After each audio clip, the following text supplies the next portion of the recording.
Hi, this is Natalie Lander, voice of Kinsey, Tara Branford, Stargirl, and many others. You are listening to a W2Mnet podcast. You can visit W2Mnet.com for other podcasts about entertainment, video games, sports, and wrestling.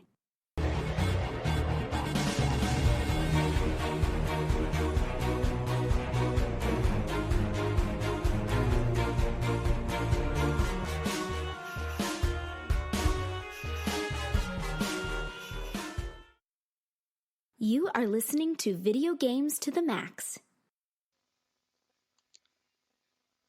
Hello and welcome to another episode of Video Games to the Max.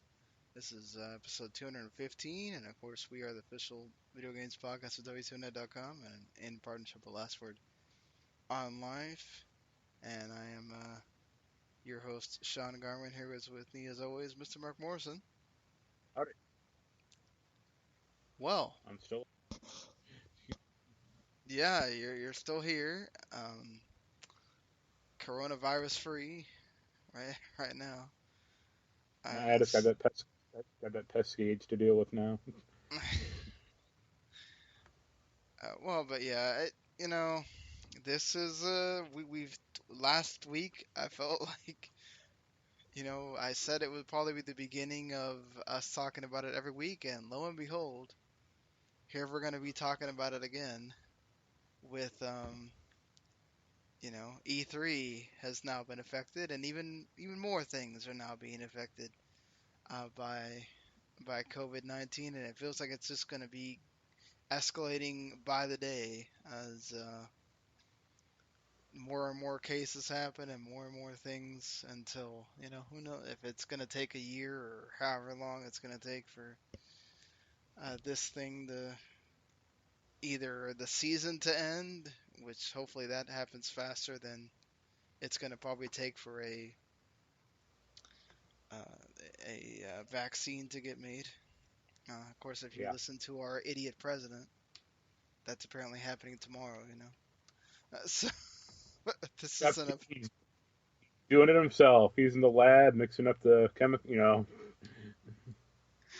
right, exactly. So anyway, just to let you know, we are available on pretty much every freaking podcast service there is.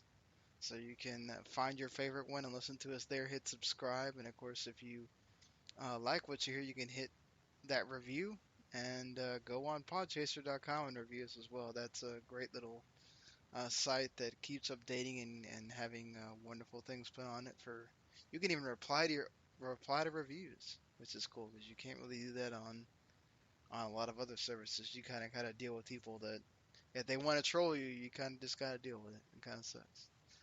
But yeah. So we are gonna have to talk about more COVID-19 stuff. In fact, my job has already made us sign a paper that if this gets really bad, we might have to work from home. So they wanted to know if anybody that signed had really good internet and could actually hook up your computer to a router and all this other stuff. I was like, damn, I guess they don't believe in wireless then. Yeah. So, yeah, so it's gonna, there's already places that are already having to work from home because of the situation. So, a lot of devs and publishers, in fact, are going that route. So, might as well start with the big news of the day, which is E3 2020 has officially been canceled, not postponed like GDC. It's actually officially canceled completely. Now they're trying to rush to see if they can do some kind of digital event. Now Microsoft and Ubisoft have already announced they're doing digital events. Microsoft already does that. What's it called? Inside Xbox thing. So Yeah. it wasn't too far fetched for them to do that anyway. Ubisoft has never really ventured into that realm, but will be interesting to see Well, them. Yeah. they'll still have their stage presentation with all the dancers and stuff, but no one will just be in the audience. Yeah. I mean, the NBA just suspended their entire season right now because a player tested positive for the virus before the game began. So Can, I can only hope this thing takes on football as well. I hope not, because if it goes to that, if we're still having to deal with it that badly in August and September, this isn't good for the entire world, man. It's not good. Uh, but yeah, I mean, we already have South by Southwest got canceled, which is not a gaming centric thing, but there are a lot of gaming things that sometimes happen at that event. You know, So yeah, I other mean, one thing. Go on. we've had our first console delayed. The Konami's Turbografx 16 Mini got Konami delayed. making that thing? Yeah, Weird. Weird. Okay. yeah. Konami announced that the release of Turbografx 16 Mini has been Okay. delayed due to COVID-19. Yeah, yeah. So it's they didn't have a lot of games announced for it, but it was supposed to come out March 19th, which should have been next week. No, they announced all 40 games for that thing. I mean, that's Oh, been out really? for Okay. months. Yeah.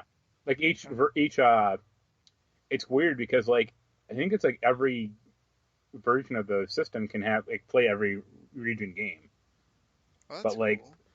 certain games aren't don't have a translation. I think it's like police knots, and it's like all right, this will go well for the American, for the English speaking world. Yeah. Well, we'll see how that goes.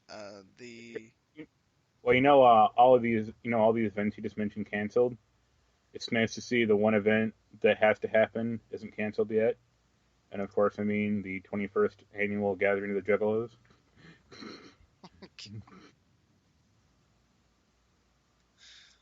That that that'll stay strong. Or that'll keep those Burning Man guys may go down, but not the Juggalos. that'll get.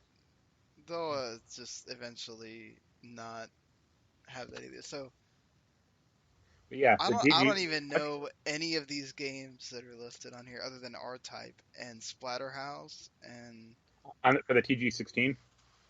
okay, so I do have. Okay, so I do know East, 1 and 2, Splatterhouse, Space Harrier, and R-Type, and I think that's pretty much a You Ninja never heard of Spirit. You never heard of Well, Bomberman? Bomberman. Okay, I missed the Bomberman. Yeah. I mean, I've heard of Castlevania Rondo of Blood. Like I know that's a very high reviewed, or people like that one quite a bit.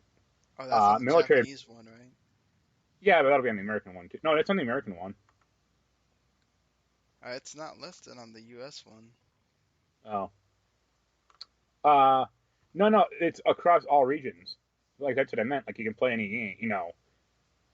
It'll have the American, ROM of it on there. Um, Oh, okay. the two games I know of, Military of Madness, you would probably really like Yeah. because it's what Advanced Wars is, or that's what they stole from. Right. Bonk's Adventure was like kind of the TG mascot. He was like a little caveman Mhm. guy who could like run around and eat meat. Uh, that's kind of about it. Like Splatterhouse is fine, I guess, but I mean, yeah, the TurboGrafx 16 wasn't like a huge console when it came out. Like, Well, it's also having to deal with other competitors at the time. So yeah, I mean, it was neat. Like the games were really cool looking, but yeah, I don't know if it ever went down in I mean, price or it's something. weird. It's weird that like this thing got delayed like a week and a half before it came out. Like how bad was like It's probably manufacturing this like because really, yeah. or are they like testing like each console to see if it's infected, or you know, I mean, there's that. Can you imagine somebody gets the freaking coronavirus because they got the TurboGrafx 16? I mean, like the uproar that would be happening because now you have to be checking everything that freaking comes in your mail and like and also like you also have to have people there to produce it and they're not yeah. I mean, that's what I meant. Yeah, Yeah, I mean, like they don't China's not having anybody do anything like that where you have a lot of people in a building that way, so it's not gonna. I wouldn't be surprised if this goes on this heavily to by the time where you would have had E3 if they start just saying the PS5 and Series X are not happening this year. You know, I mean, maybe, or unless it's like, hey, you can buy a Series X, but it now costs $10,000. You have to sign a waiver saying if you get sick, oh well, I don't don't think play they're gonna much. do that. I I mean, mean, yeah, well, I mean, unless they moved production to some other like Vietnam or something. I, I don't know. Um, we'll have to see how that goes. It's yeah, I just keep hoping it's the later we get with this, it's more good news and less bad. I mean, it's certainly not not a great thing that all you keep hearing is more and more things being canceled and more issues. So let's getting away from that just to talk about E3 for a little bit. I know we talked about this um, when we talked about the other shows last week because obviously, E3 was right there in the bullseye.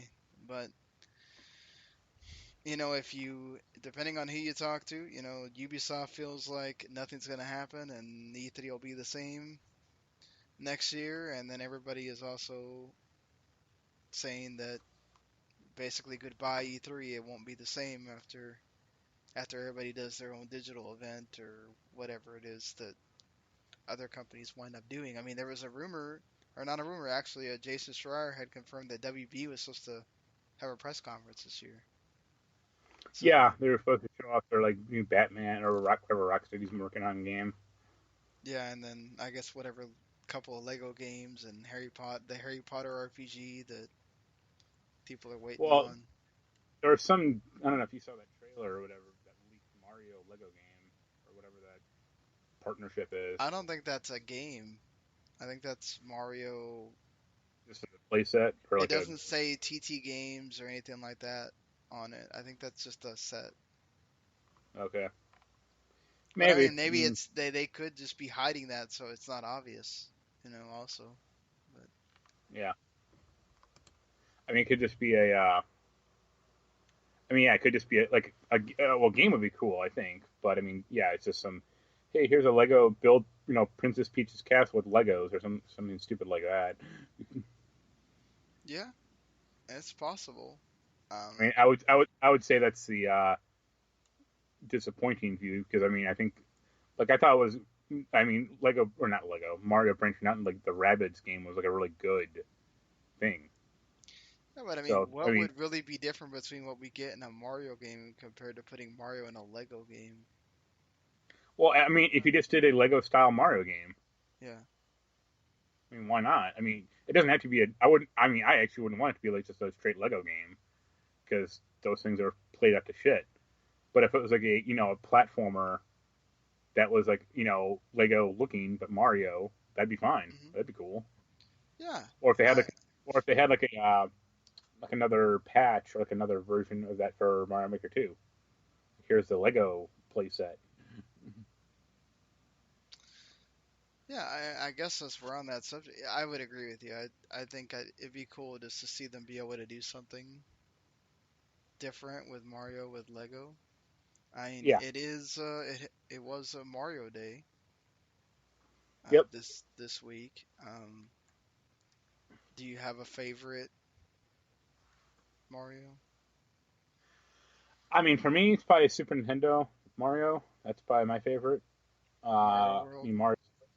Yeah, Mario 64 is pretty up there, just because it was so revolutionary at the time. Uh, and I still quite like Mario RPG. Yeah, I mean, I I wasn't counting the spin-offs there because Mario RPG would be Okay.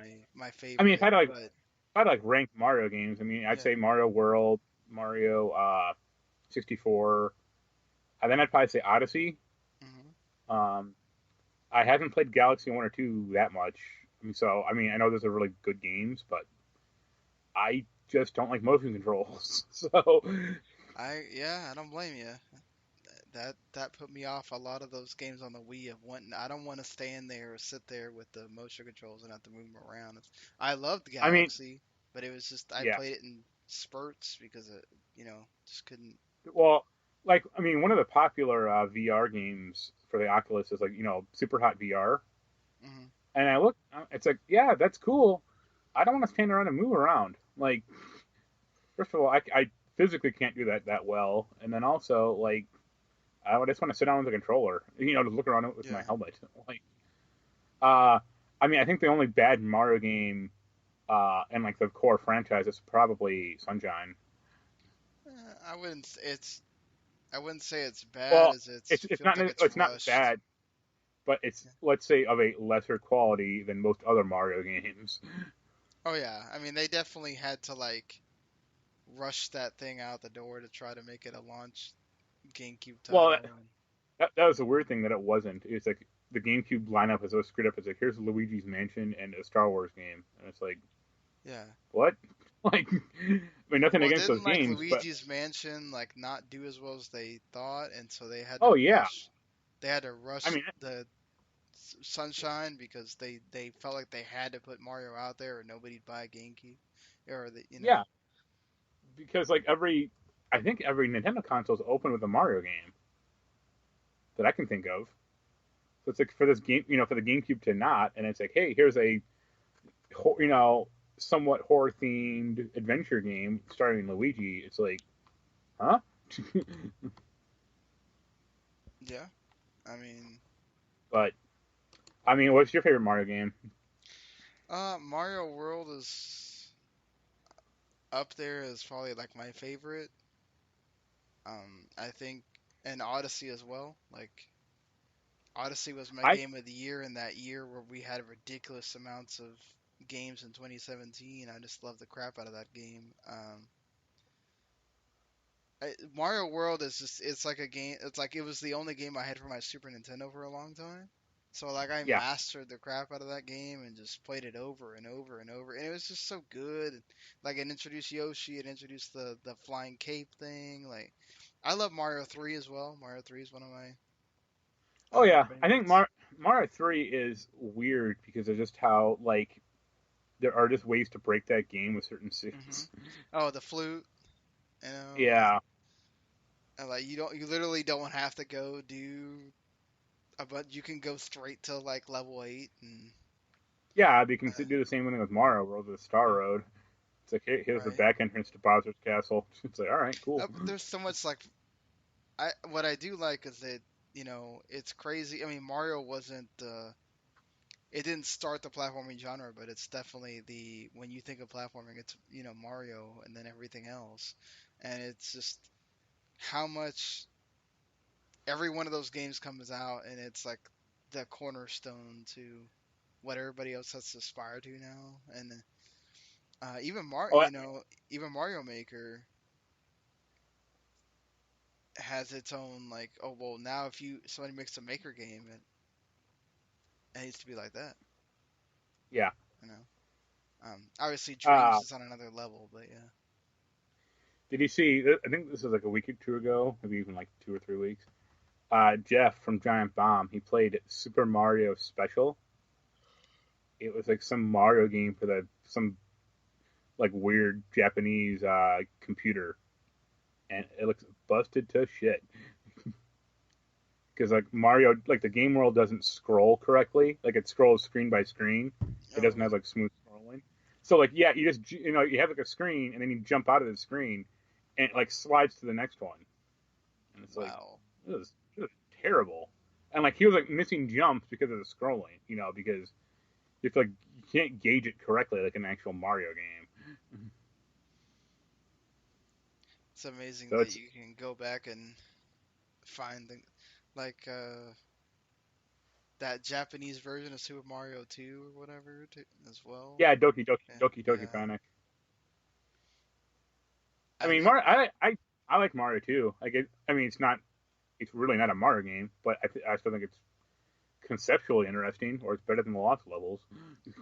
I think Mario's like the one franchise where it's really hard for me to find a game that I like just absolutely hated of a Mario title, you know? Like I mean, usually so well made. I would say the only other franchise you could say probably that is like Zelda. I Yeah. mean, again, there are lesser Zelda games, Other than but Skyward Sword. I mean, people like that. I mean, I haven't played it because yeah, it has motion controls, but you could say the same thing about like Mario with the Galaxy 1 and 2. Like I think if Yeah. they remade that game like Skyward Sword with just standard controls, it'd Mhm. be fine. Yeah, But very they have to true. like really remake that game.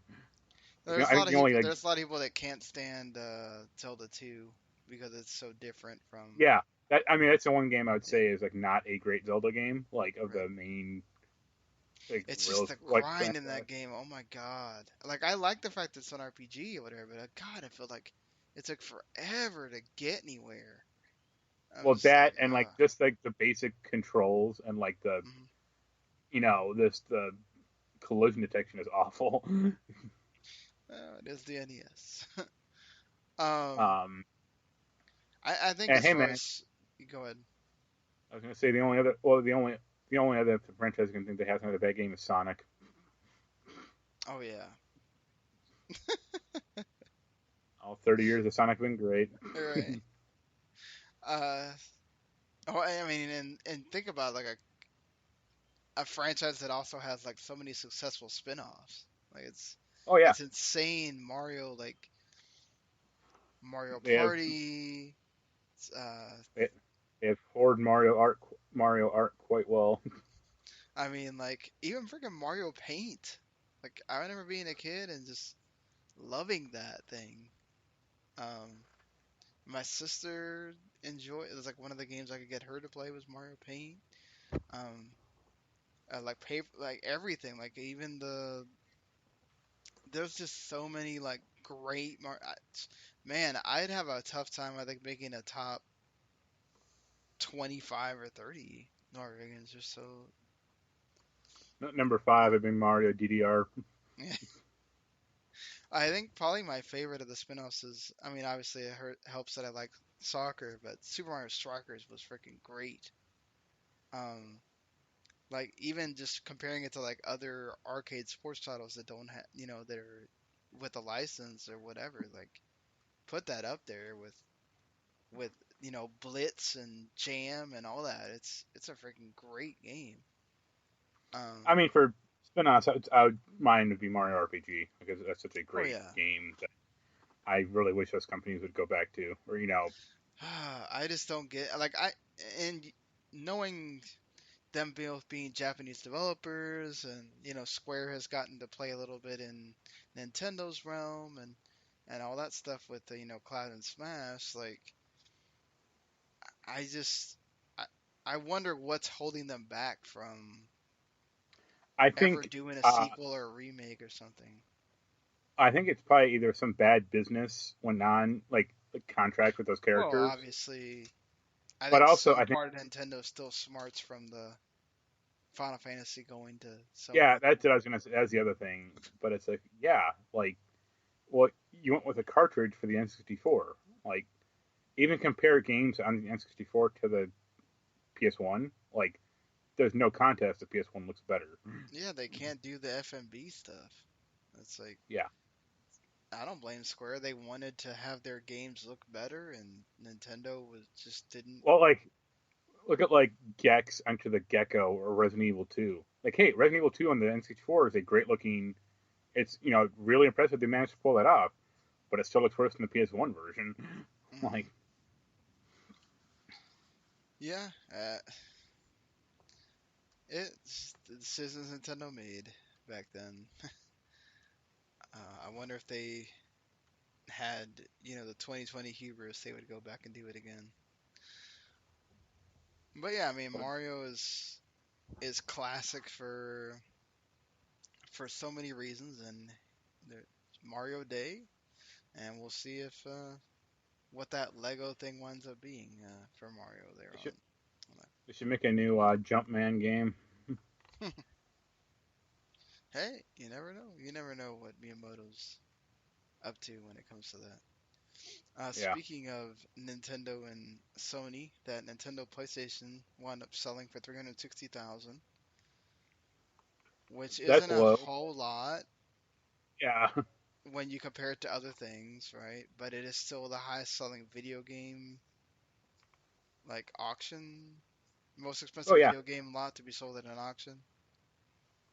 Um, I mean, obviously we know if you this is one of like my favorite things about when I read Console Wars is like getting to know like the history of this and how it went down and just like Nintendo just all of a sudden out of nowhere it goes, oh, we're picking yeah Philips, F they Sony. backstabbed Sony really bad, and it's like, well, good choice. Like, look what's happened. Like, Yeah, you I created a monster, literally.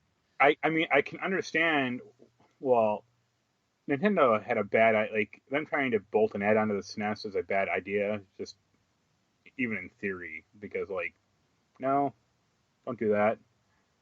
But like like for their next console, they should have said gone with the CD format and said here's the Nintendo PlayStation as like the N64. Well, yeah, I mean it would have been cool if they had that, but it's just like I mean they got a number. Sony wasn't too keen on getting in. It was Yeah, the designer of the PlayStation that finally kind of convinced everybody like, hey, we can do this. Like right. you gotta believe, like believe we can get in and grab a foothold and whatever and who knows what would have happened if Sony would have eventually done it or not had they gone with Nintendo. But yeah, I mean it would have just made Nintendo even. I wonder if Nintendo would have been seen as this.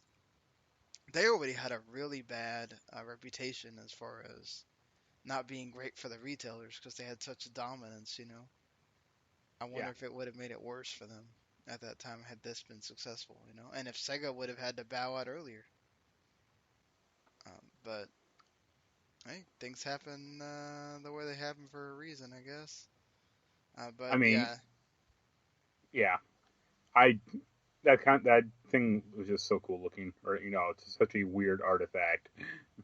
oh yeah, and I mean like, didn't somebody have a game or two that they actually like started up on it?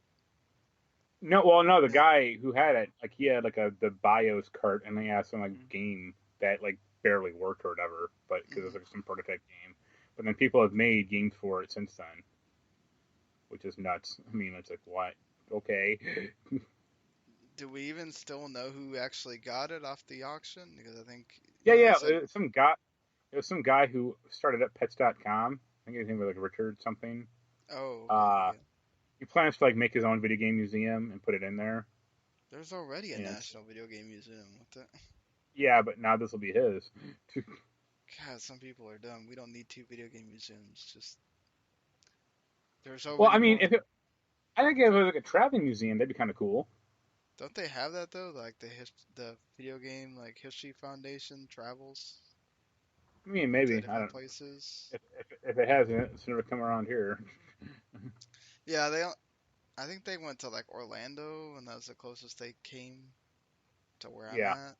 So, Uh, but yeah, I mean, I think there are rumors there are more of those things out there, like that are locked up in some Sony or Nintendo vault or something, but right. they'll never be. Good luck ever seeing them. Yeah, I mean it would be a cool like showpiece to have. Oh Um, yeah, certainly just there's a game store by me. Do you remember way back in the day? Do you remember when Blockbuster used to have video game competitions? yeah. So they actually have a Donkey Kong competition cartridge. Really? Yeah, like it was like a special made Donkey Kong cartridge where you like play for like 2 minutes or 3 minutes, and you have to like rack up a high score of like the bonus. Like you have to like collect a bunch of crap, like the little animal icons, and they want like $4,600 for it. Damn. But it's all a matter of scarcity, or how rare this is compared to like a regular cartridge, or what people buy for it. It's like why Stadium events goes for like 20 grand or whatever on the NES. Well, yeah, it'll be. We're gonna talk about more old stuff later. Yeah, Our main topic this week is both of us have watched that Not For Resale documentary, so we're gonna yeah, talk about that, and then things that have obviously come out of the digital age, both good and bad. And obviously has ties to the virus that's happening right now, because imagine if the digital age wasn't what it was and everything has to be released on a disc, my lord. Uh, we'd be having things delayed everywhere. Yeah.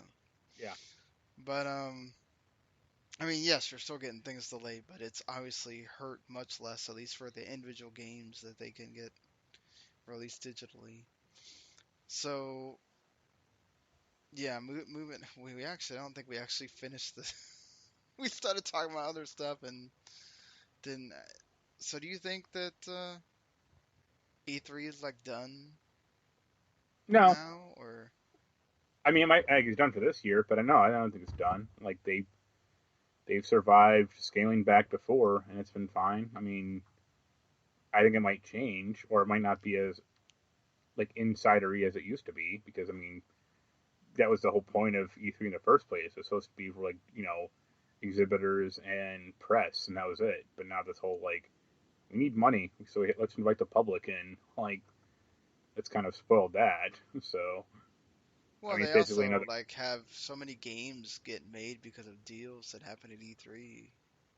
Yeah, You know, like I envision either it'll become just another PAX ish event, or uh expo, or they'll be have like Dice or GDC will become much more important as far as like getting business done. yeah, I think obviously, E3 needed to change anyway, so this might make them have to think about give them a year to go back to the drawing board and perhaps listen to people and say, all right, let's do things a little differently. You know, Like they seem to not figure out, or like they didn't understand what like the public aspect of it, because it just seemed like a very half-assed measure when they tried it. So if it comes back next year, hopefully they can finally figure out what to do with that. yeah, I think they definitely need to. Um, I mean, they were making strides this year already, but I don't know. It's just it's so difficult because I feel like you still do need to have some of these events where it's press only. Not everything needs to always be. Oh You yeah, already I have mean, enough of these events where the fans get to be there and all that kind of stuff. I mean, all of us get to be there and everything. But uh, I don't know. I feel like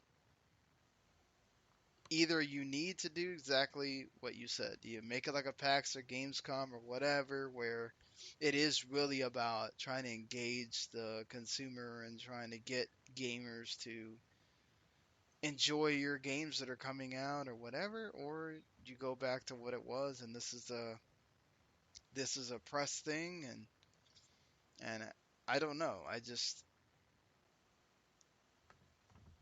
I like is there is there a real need for having this everybody comes together for this one thing when there's everybody can do their own digital event? Like I feel like it's more for the back insider deals and the indie games that get made because somebody meets someone and hey, let's fund it and all that yeah. stuff, and for people to show off the big game. Like,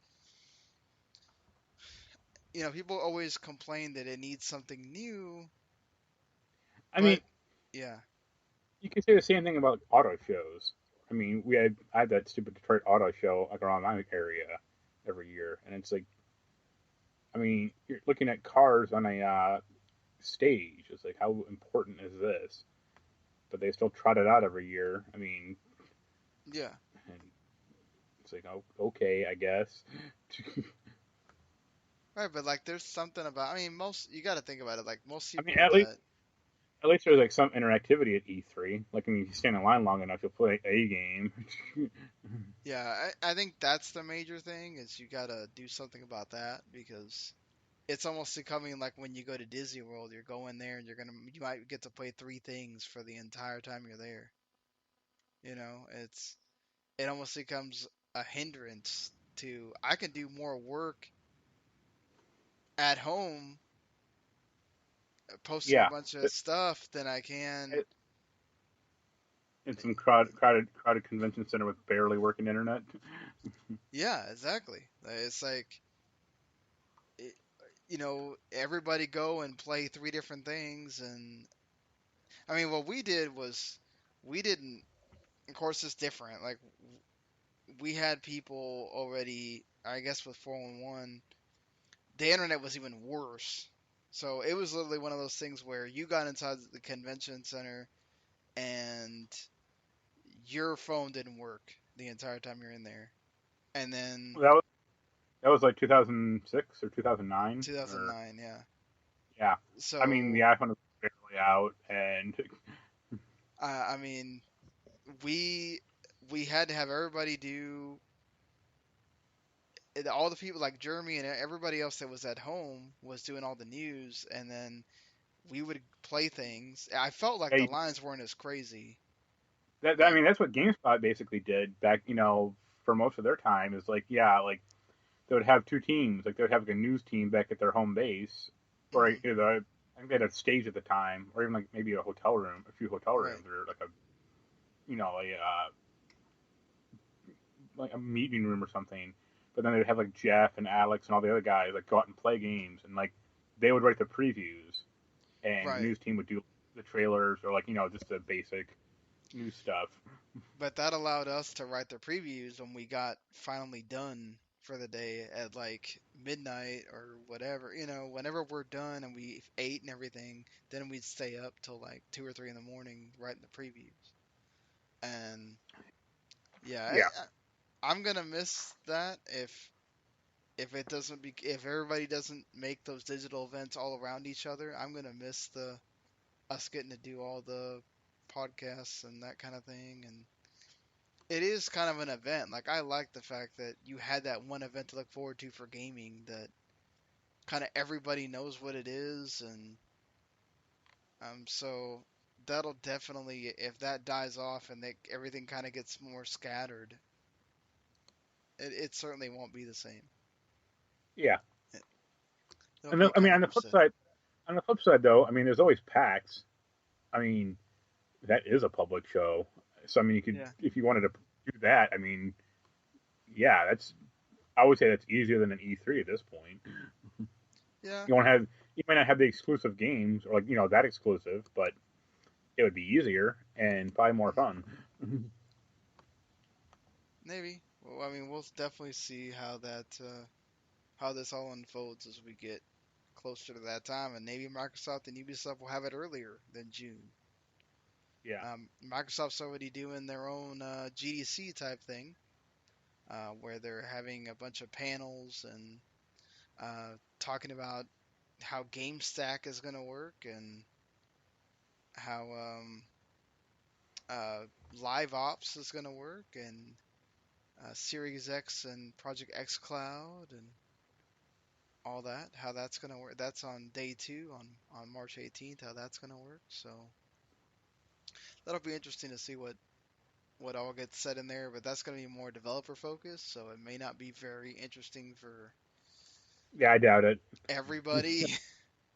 um, but obviously, if there's anything like actual news nuggets in there, we'll talk about that Yeah, um, next week or probably the week after, because I think, yeah, that'll be after we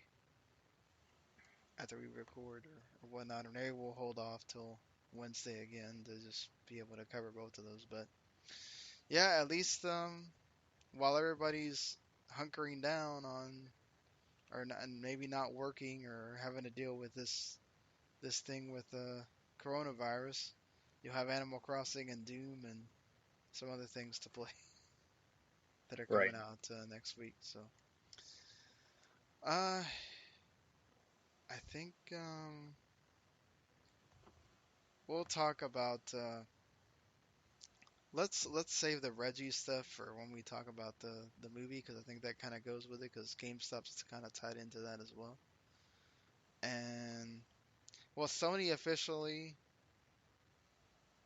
confirmed Horizon Zero Dawn is coming to PC, as Yeah. if we didn't know that already, but they finally confirmed it. They did say that they don't have any plans right now to release PC games day and date.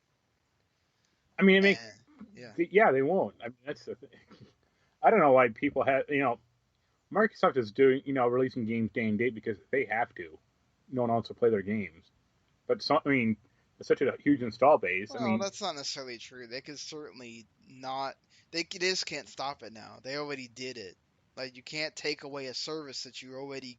I mean, you could technically. You can always take away something, but they already started this service. They already tied Xbox Live Gold into it. I pay for it monthly. Like pay $15 and you get to play games on PC and Xbox. I mean, they're not gonna take away that now. I mean, but I mean, people who are demanding like Sony games on PC, it's like, how many Nintendo games have made it to PC? None. I mean, or if they do, they're really shitty ports, like that Mario Special game. It's yeah, like but what? I don't know that it's the same. Like, I don't think of Nintendo in that same vein as I do the other two. Like, I can see where Well, people are getting upset. Like, you know, they're exact. I mean, they're exactly the same, but it's just, yeah, there's a different perception, but they're the same. Like, how many Sony games have made it to PC? Like that are first true party, first party, none. other than yeah, because Death Stranding, Kojima Productions is not owned by them. They're second It's not. party, I guess, or what, I mean, you know. the games you could think of would be like Flower or Journey or the Quantic Dream games like Heavy Rain and Detroit, but those aren't first party games. Yeah, We're those talking aren't like technical marvels that I'm going, oh my God, I really want that on PC, you know. it's not like Ratchet and Clank or Gran Turismo or God of War, the earlier God of War games. It's like, yeah, no Sony game has made it to PC because they want people to buy their console. Like, and yeah, like I think I think eventually more Sony games might make it to PC. Like I could see Spider-Man being on PC, but that's 4 years down the road or something. I think this is definitely a test to see if that's worth it for them. Oh yeah, Maybe this is and also a test to see if they throw that into PS Now, right? And do something similar to Microsoft where not first party is like day and date, but maybe they can make deals with indie games or make deals with third parties and have them come out on PS Now, very similar to what Microsoft does. And then the first parties come 6 months later or a year later or whatever, and then that's when they show up to PC. Like yeah, he did say that. So let's see who to get the name correct here.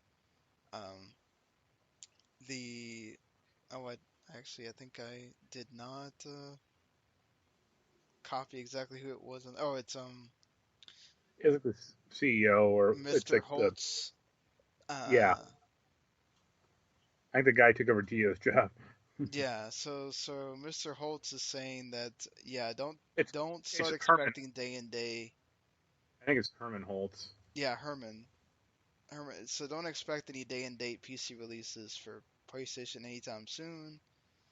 The idea is obviously to introduce more people to PlayStation, and then to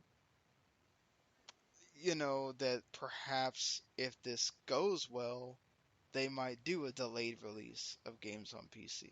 But Yeah. I just can't imagine anything other than making people wait 6 months. Because if you do it any earlier, people are gonna wait long enough just to not Oh yeah. I buy mean, it on. people do that now. With like like Red Dead Redemption too. Like there was I think a pretty sizable amount of people who did that. Yeah, but I, I I think one problem though, theoretical problem, is like PS like PlayStation games or console games are specifically made for their like system spec, so they know like what they're shooting for. Like trying to make a game that we don't, there's 1,000 different video cards out there. Who knows if this thing's going to run well? Here you go. Yeah, I mean, definitely, it's not just. It's like what happened with like Monster Hunter, right? Like, it took Yeah, Capcom a while to make Monster Hunter on PC. yeah, and it's still not. I think they're eventually going to get it to day and date the console version, but that's like a year and a half later or something. It's like Well, what? look at Ori. It's having problems where it runs great on PC and then on Xbox it doesn't run great. But that's two different. They made it for PC and they made it for Xbox, two different builds. They had to do it Yeah, that way. They couldn't just make the Xbox version and then port that over to PC. It wouldn't have worked. right. So, I think I think there have been a few other games that have had that problem too, and it's like what? Like, yeah, it's just I think people that are just demanding it's like, oh, your game shouldn't be tied to this $400, $500 console. It's like, okay, well, what? It should be tied to this $2,000 computer. they're like Microsoft bought these studios because they realized, oh shoot, we have to have exclusive games or nobody's gonna buy the console. That people have to have a reason to buy your console over the other one. If Sony's the only one going out there making great freaking games, people are gonna buy that console instead. Like people buy Nintendo Switch not just because the Switch is portable and it can play all your games, indie games that you love or whatever. Like it's because it has Zelda, Mario, Pokemon. I mean, what are the games that sell the most for Nintendo? It's their first party exclusive titles. So Could it, yeah.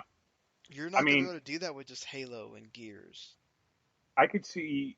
Here's the thing. I could like let's say something goes like really wrong with the Series X and it bombs horribly again, like the Xbox One. I could see Microsoft just pulling out of the hardware market like Sony did 20 years ago. I I could not see Sony doing that. Maybe if it was like two or three failures in a row, maybe.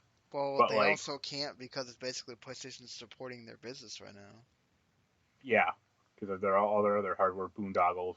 Whereas Microsoft can because, they make They're boatloads well, off Windows and everything yeah, else. they're primarily a software company. I mean, so yeah, Like, well, plus, I mean, if xCloud takes off, then they got another great thing there as well. So, yeah, um, that's the thing is they kind of have a backup with xCloud that helps them a lot, and they have Game Pass, which is a great service. So that's the thing is Microsoft kind of cares about their ecosystem things. Sony wants to make sure that you buy their console and everything else. I don't blame them.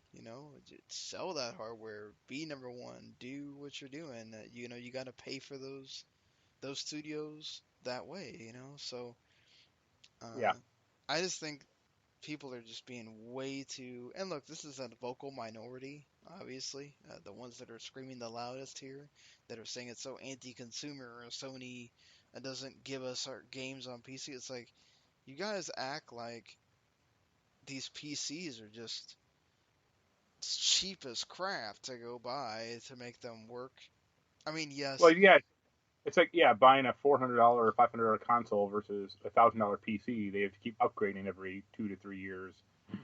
yeah, I saw someone say like, "Oh, well, my 2009 PC ran everything that was released on PS4 and Xbox One."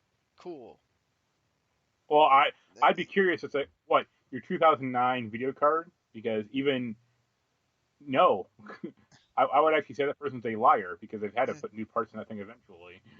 Yeah, and that stuff costs money too. It's not like, "Oh, hey, upgrade for free," you I know. mean, yeah, a new video card is basically the equivalent of buying a new console. I mean, hmm uh, I mean, it's a little like a A new video lot of card is gonna be those like 300. costs like $800 to $1,000, right? Well, no, like a decent video card is like $300 or $400. I mean, if you went with a super Titan whatever, then yeah, it's about a grand or two.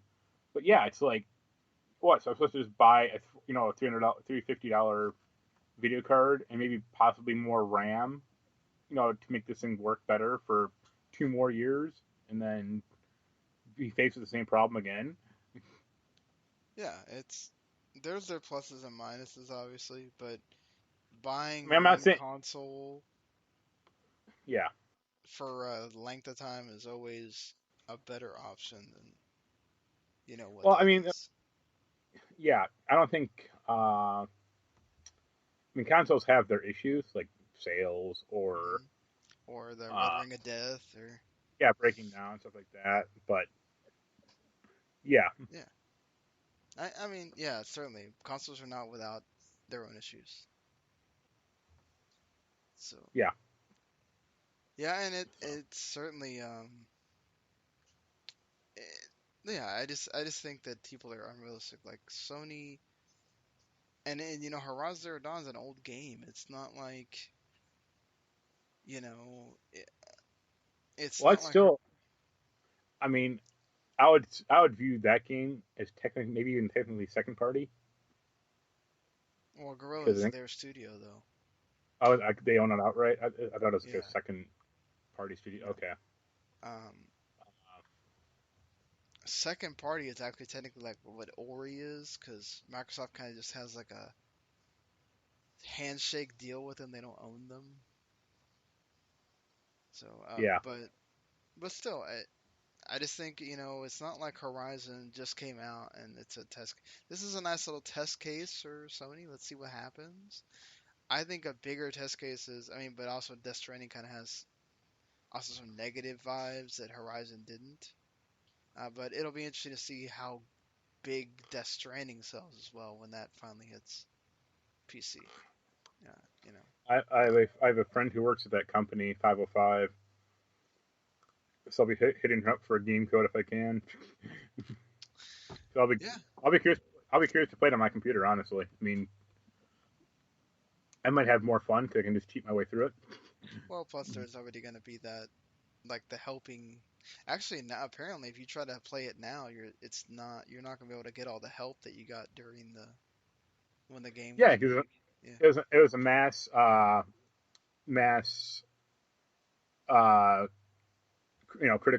critical point of people playing that game and building Right. crap. And now it's been 2 or 3 months or 5 months or whatever. So that stuff washes away with the time rain or whatever. So it's Hmm. like, yeah, good luck.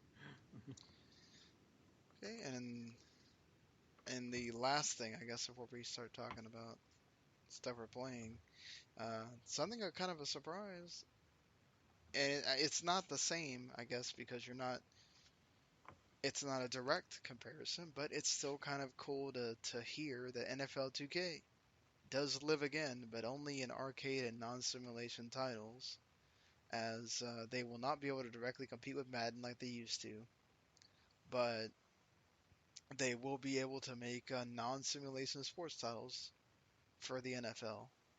And hey, it's not like EA is using that Blitz license right now. So, Yeah, but they still own it. I I mean, mean, they still own it, yes, but 2K could literally make the same game, call it something else, you know? And that's what's cool is like even that backbreaker game that they made that didn't even have NFL players was really good. So, that, or that I was don't think it was still 2K. that was EA still. I don't think that wasn't even 2K either. That was somebody else. But like, uh, just that was 2K like getting to make like that was 505. yeah, getting to make an NFL game again for them. That's really cool.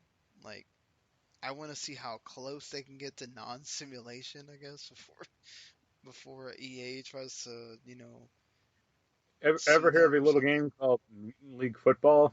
Yeah. I mean, That, do you think it'll be an arcadey style game? Like, well, do you think it'll be like Blitz, or do you think they'll really go crazy? I want to Because see. the problem here is like the NFL has very strict guidelines. I mean, same with like WWE. You know, they don't want their sport or their sport portrayed in a bad light or a goofy light. Yeah, they wouldn't So go crazy. I don't think. But yeah. it'd be like, remember they had to make the Blitz Pro eventually. Well, no, Um, they made Well, they made that Blitz game a few years ago, but it was basically neutered because of all the NFL restrictions. Yeah, and but But 2K knows how to work with that. I'd like to see them do like a NFL Street game or something that's kind of maybe not the same. Like make several properties with it. I'd like to see them make several different kinds of things with that, just to see uh, them use that license again. It just it'll kind of be sucks that they can't compete directly against them because of the greatness that they do with NBA 2K. They could do that with the NFL as well, you know. the Steve-O celebrity football game. Do you remember that last ESPN game? They actually had like celebrities in it, or like as like AI enemies. Yeah, they did. Yeah, like Steve-O, Carmen Electra, and I think like one or two other people. And it's like this is really weird. Yeah, And it's bring back first person football mode. we don't need that. I'm good without that. We can.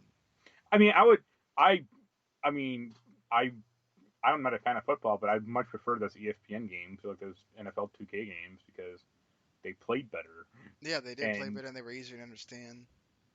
yeah, They were I more mean, fun. yeah, and then EA killed them. Yep. EA. Oh, here's an interesting question. I mean, we don't have to go too long on this. EA acquires a bunch of studios. Have any of them done better after EA has bought them? Well, Respawn. I guess. But that's because they let Respawn kind of do their own thing. It seems like that's the studio that's least Yeah, hindered right for, now. yeah. I mean, I'm thinking like BioWare. Like every game BioWare has made after EA bought them. Like I was Mass Effect 2 is close enough where like I wouldn't really count that after EA bought. I mean, it is, but it's only like 6 months or whatever, so it's not too Well, far gone. Inquisition was well thought of. That was I liked it, but a lot of people don't, which I find really Well, it won Game of baffling. the Year in a lot of places, so it's not like Um, it's like Death but I mean, Stranding like kind of. It has its fans and it. Yeah, I'm talking like Criterion flamed out, uh, Pandemic flamed out, uh, there's definitely a lot the of guys studios that close for the sure. guys who did Dead Space, they flamed out after EA like throttled them. I mean, it's just like if I was a game company and EA came knocking on my door, I'd be like, no, like keep on walking because you guys can't manage shit.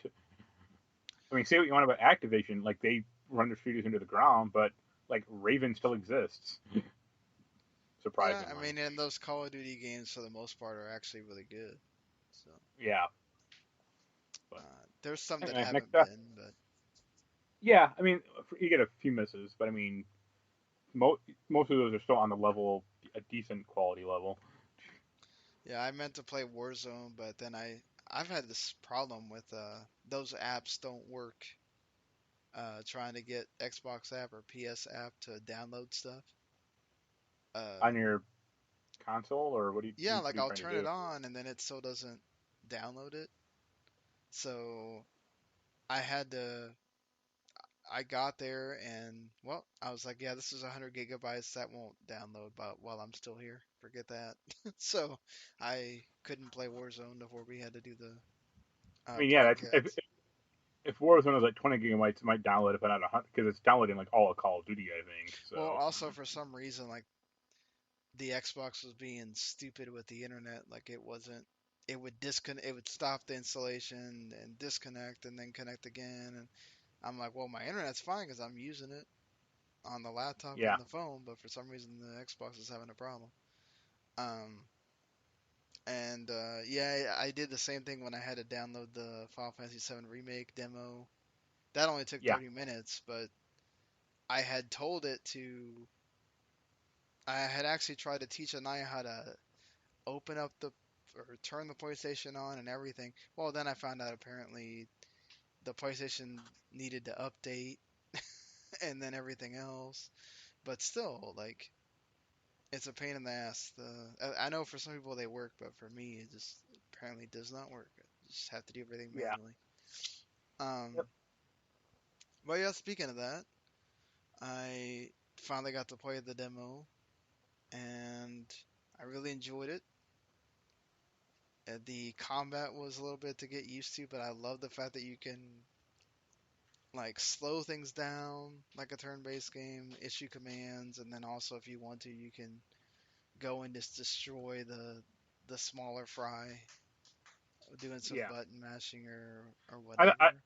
I thought it was interesting that this like the enemy soldiers are much weaker than that stupid enemy dog. Yeah, and the little plant things that come Yeah, out or what I forgot what those are called. Um, like Barrett just felt like super sluggish. I know he's a heavier guy or whatever, but yeah, I didn't like playing this him at all. yeah, like it was okay when you had to kill the turrets or whatever, and I did have to use them sometimes when I did have Cloud die on me twice, Yeah, but I I had had it, some Phoenix yeah, Downs. yeah, right. I had that happen too. Speaking of that stupid game, I I'm trying to get that stupid Tifa theme from Butterfinger or Nestle Crunch, and they Yeah. are terrible. Like I send in my receipt, you have to like photocopy your receipt, or like send in a picture. Wow, really? And the first time it was like you get said failed, and I looked at the rules, and I was like, oh, like the logo of the receipt store is from a store called Meyer up here, like wasn't like Mm. fully visible. So I took another photo of the same receipt, and they failed it again. And I emailed the company, and I was like, what's the problem? You know, I can keep taking photos. Like what? It had everything you wanted. Like store name, the date you bought it, the UPC code. I even had a picture of the wrapper next to it with the correct UPC code, Mm. and they haven't gotten back to me. So screw them. It's just weird to hide that, put that behind a stupid uh promotion. Like, really? Well, I think they have like limited codes. Like they actually have odds for some reason. Like, oh, if you get one that's like one Mako uh, thing or Mako item, it's like we only have 25,000 codes to give away, and it's like okay, I It's gonna want be the theme hilarious when they put that as a. free It'll. free upload, a Yeah, where free you thing, can just buy it on the PS Store for some. $1. Yeah, Yeah, and you had to go through all that hassle. yeah. I'm I'm done after this. Like I like one more receipt, and then I'll email that in, and then if they reject it again, I'll be like, screw you. Yep, just forget about it. Uh, yeah, I mean, I love the way everything looked. Obviously, the Mako reactor stuff, the levels, the that environment itself isn't um gonna make the best for hey, experience how great this game's gonna look. But I think it's just like getting to see those characters and having them talk and all that stuff. I think I that's great. I actually disagree with you because the Mako reactor is so iconic that anyone who's played that game will I instantly. know, but a lot of that, like those very enclosed areas or whatever, started to tend to kind of look the same. Yeah, Uh, but like I appreciated Jessie a lot more than I ever cared about before because she was kind of funny, even though she was obviously like spitting for Cloud in that yeah. just small hour 40 something minute sequence. Um, but yeah, it was just kind of cool. Barrett's voice was a little bit grating because I don't know that he needed to sound like Mr. T, but it's all right. I guess they try to stay true to what they thought he should sound like. They should have got Booker T to do it. How can you imagine? Just 5 time, 5 time. My gun is shooting. We'll get what's Farouk up to these days? Right? Damn. Yeah, Uh, that would be the only thing Barrett says is damn. well, he just cusses right in the middle of the thing constantly. So, I think I heard him say shit. Like I don't know either. Yeah, Yeah, Cloud says it as well. You know, I think the voice acting is fine. We'll have to see how when you actually get to man. We're talking about an actual like month away now, officially. That's it's still pretty it crazy to think about. didn't get Lance Bass of Sephiroth, so fuck that game. I've also played some Underhero, which is I really enjoyed that game. Like I never, I'm sure these exist. I just never had played a platformer um, RPG before, and this one's like a turn-based. It's a platformer that has like turn-based battles, and it's in 2D, and has a really funny script. Basically, it takes so the main character dies at the beginning, and then you're the underling, and then you get control of the special sword that helps you have powers, and then your mission is to take back these gems back to the bosses that they're supposed to have, that the hero got them from, and secretly like you're actually learning how to be a hero, and it's the script is funny and just like I love the way the battles turn out. You actually have to dodge uh and like jump and it's like it's just a really well made and enjoyable game. I like the genre. It's not the same. It's just it's like What is going on? somebody decided let's I really want to make this, and they did, you know. So I appreciate that exists. And Murder by Numbers is really great as well. It's like Phoenix Wright with Picross, and they nail it.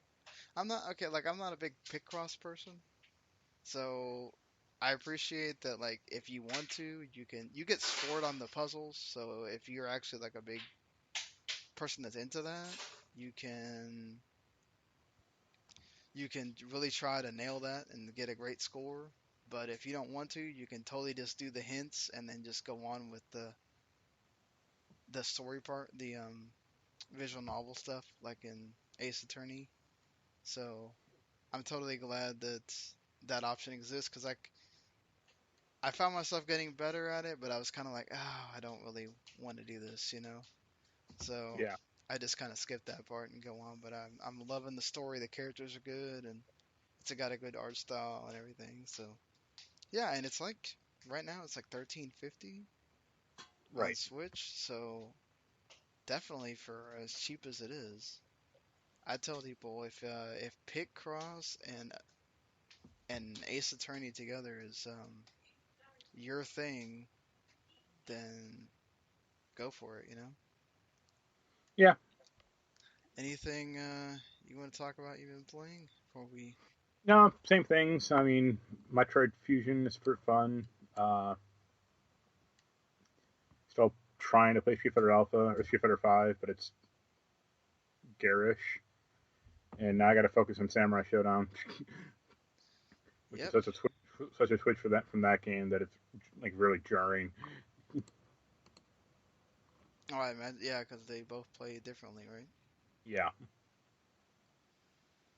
but Well, yeah, I'm pretty sedentary at the moment because nothing's coming out that I want to play necessarily.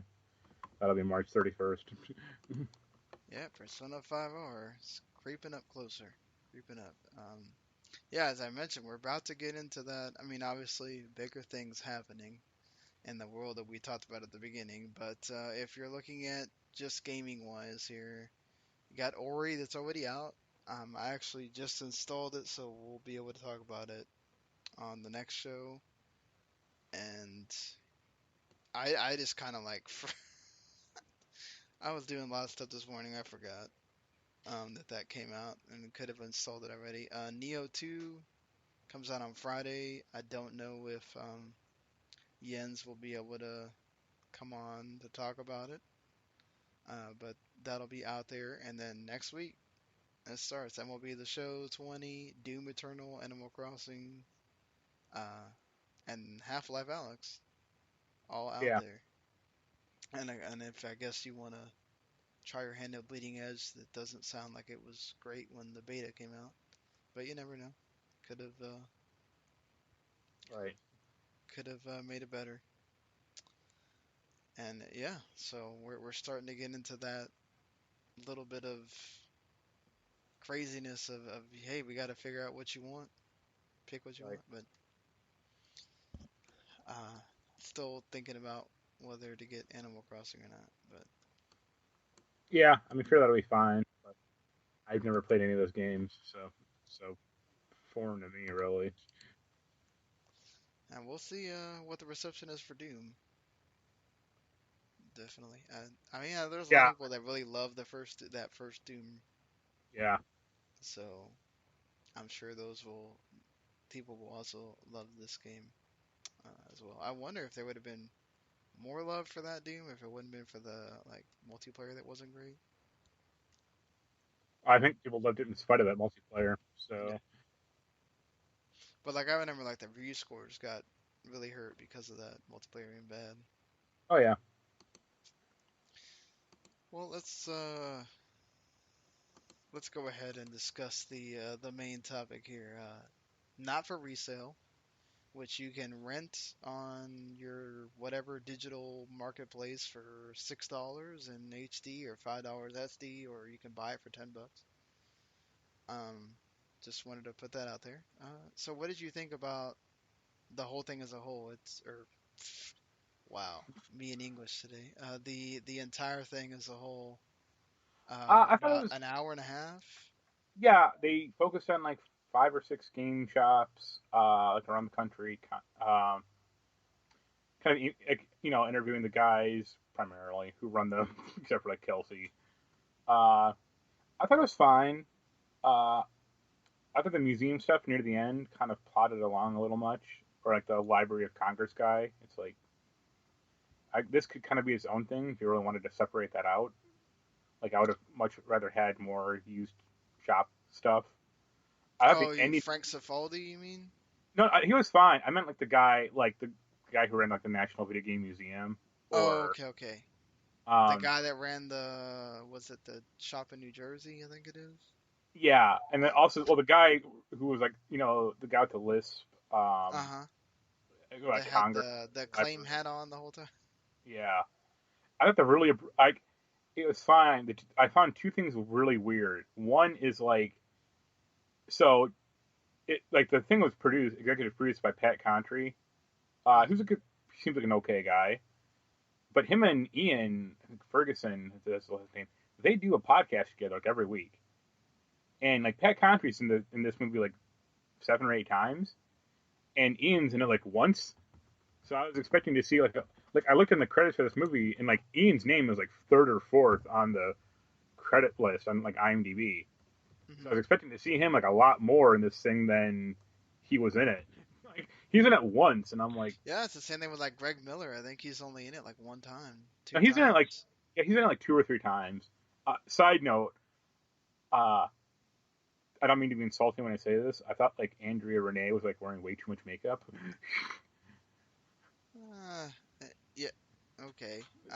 That's me. I mean, I just noticed that. It could have been the lighting in the room. I did Yeah. notice that, but like, I'm. It is what it is. Maybe it's Um. just one of those. But like, Um, or they interviewed like James Rolfe like once, the angry video game nerd guy. It's like hmm. okay. I thought. And the other jarring thing was right at the end. Like they go through like 7 or 8 shops, and right at the end they say, "Oh, hey, 2 of the shops we focused on are already out of business." Yeah, that was jarring as well. And it's like Yeah. they're out of business. You might have said why. Like say like business like not to sound mean, but say like why it failed. Like did they Well, I just mean, they kind of hinted at why it failed, right? Like, no? n- They just said this shop in Chicago is shut down and this other shop is also closed. But they didn't say like, oh, they um, they just didn't make enough money, or the landlord increased their rent, or Yeah, anything like that. Like I would have been curious if they could have maybe they reintroduced. were still going through some kind of legal, No, because one you know. store shut down like 2 years before. Yeah, I one think was this, 2017, one was 2018, right? Yeah. yeah. Um, but on the whole, I thought it was good. It was funny. I told a friend I was watching it, and she was like almost disgusted by it. She's like, "That sounds so boring," and I was like, "Okay, like I'm not forcing you to watch it. Like Yeah. I'm interested in it. Like, Yeah. hey, if I had the money, I'd like to open my own game store if I could. Like, what? Just because you're not, just because it's not about cats or fucking Detective Conan or whatever. Like, Yeah. don't don't blame. I'm into it, so leave me alone. No, I mean it's really interesting to hear like the beginnings of all their stores, Yeah, right? that one And that one stereotypical Boston guy was pretty good. yeah, He and was like, "This is where the old the old jewelry store owner died in the shop. Anyway, it's where I put my vacuum now." It's like, what? oh, that's the one in Salem, the Game Zone. Yeah, I Yeah. thought that guy had a cool sign, like that NES store sign. Oh, I love that. Yeah, so But good. And then his wife, his wife eventually tells him, this master the game thing, you gotta kill that. You gotta call it Game Zone, and then yeah, change the way it looks. And his old commercial, I was like, oh crap, I know I saw that commercial. So I, I also thought it was weird they kept interviewing psionics and limited run games.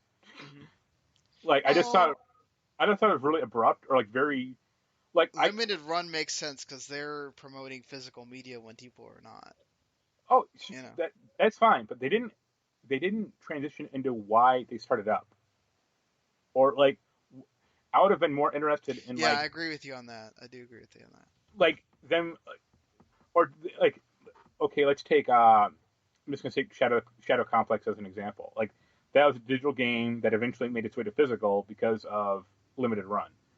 It would have been really interesting if they take that story, or follow a game through their process of, well, why we pick these games, how much it costs for us to make, or make all this stuff. Because I think Andrew Renee talked about like how much it, or the different factors, including uh, making a physical game, which I thought was Right. interesting. Like she did a good job at that, but like they didn't take that next step of following a game through that process. Like they kind of did that a little with Rocket League, but like it was very glossed over. Yeah, I think they definitely wanted to make sure that they hit that hour and a half Yeah. runtime, Well, I which mean, I get it, like it's a sweet spot. I think if they just interviewed, I would have been happy if they just interviewed like 10 shops, like around the country, personally. Yeah, but I think they did it like, including psionics in there to be able to show like the rise of an indie dev like that was only doing digital and then PS Plus helped and then to be like, oh, well now we were able to make enough to where we could put it on multiple consoles and also um put it on multiple consoles and then also put it physical, you know? Yeah, now And, now it's this huge like, gaming juggernaut. right, and I think they also kind of took the approach of we have to remember most people that are gonna watch this are gamers. Yeah. Like or collectors. They're not taking the approach of, oh, let's try to get casual gamer to watch this because you're probably not. Oh yeah. Um, and I'm sorry, I don't remember a lot of these people's names. So the woman from I think you said her name is Kelsey from Pink Gorilla Games. Yeah, her name's Uh, Kelsey Lewin. I think that's her last yeah, I name. thought she was great. Yeah, Like, she was one of my favorite parts of the she's always entire thing. like I follow her on Twitter, and I've seen like a few of her live streams. She's always a good personality. I thought she had the most optimism Yeah, about the well, whole she thing. she had the most like business sense, where Yeah. she was like, I mean, she was basically yeah, retro games will always be around, and they'll always be a big factor in our store, but we need to diversify, or else we're gonna get creamed eventually. And it's like, yeah, that's what GameStop's trying to do, but they're failing at it because they're bad at it. Like her store, she owns her store with like her, I think husband or fiance. I think it is her Hmm. husband now. Like, yeah, they have a like little business empire of pink gorilla crap. Like they go to like conventions selling their store merchandise. Like not like Pokemon or like not game merchandise, their merchandise, like pink gorilla stuff. And it's like, Right, yeah. but they also sell game merchandise as well because of Oh that. yeah. But it's like, yeah, that's what you should be doing. Like if you just focus on, you know, Atari games or like SNES games, then I mean, it might be It profitable for a was little while. crazy that what was man, I should have wrote down these people's names. Which got, The guy, the National Museum guy, where yeah, they showed the dude coming in with the entire freaking Sega Saturn collection, and yeah. I was like, Jesus. And he only wanted like $700 for it. I thought it was nuts Yeah. because I think he was like, I looked it up and it was like $1,400, but he was like, I know you guys need to make your money, so I'll give it for like 700. And the store guy was like, yeah, sure, because I mean, Yeah, because then he can sell it for like at least 1,000 or whatever. yeah, like some of the Saturn games are ridiculously expensive. Yeah, and then like I think that's the interesting part of it. It did make me actually reconsider the whole because I had gotten used to, oh well, I'm just gonna buy everything digital, whatever, who cares? But it actually does make me reconsider now after watching him saying like, man, if these storefronts ever go down, if something happens, Well, I I mean, they had that doom and gloom, but like the one guy was like, "Oh, you can't play original Miss Pac-Man on my Xbox my original Xbox because that Xbox Live is down." And it's like, yeah, that went down in 2009. First of all, also, how many different versions of Miss Pac-Man are there? Like, I yeah, mean, but there are, his point was, oh well, then I have to buy it again, you yeah, know. but so I mean, Like people if buy. you had the disc now, I guess you could play it, right? Because the backwards compatibility thing for Microsoft. Yeah, but it would be on like some Atari flashback or Namco flashback thing with Yeah, the exactly. Which is released on a million different things at this point. I You mean, yeah, I know. mean, they're Little Miss Pac-Man, like Atari. I mean, Little Miss Pac-Man arcade, like consoles you can put on your like tabletop. To cost like $10. Yeah, or just buy the whole freaking arcade cabinet for what, I mean, 99?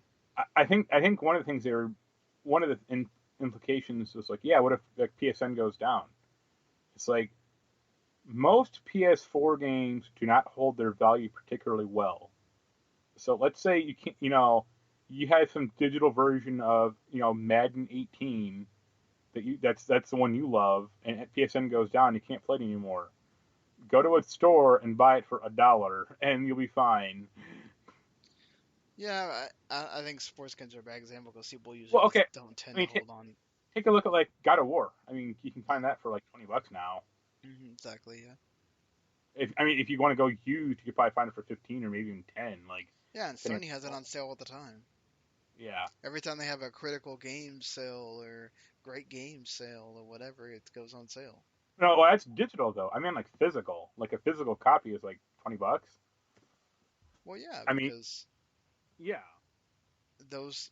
But even then, when Sony starts selling it for that price in digital, that means also physical. It starts going down. Now, GameStop tends to hold on to their like the prices a little bit more to see if they can get stuff out of people that want to buy physical. But There, that there. I was gonna say there's a $8 auction on eBay for God of War for PS4. yeah.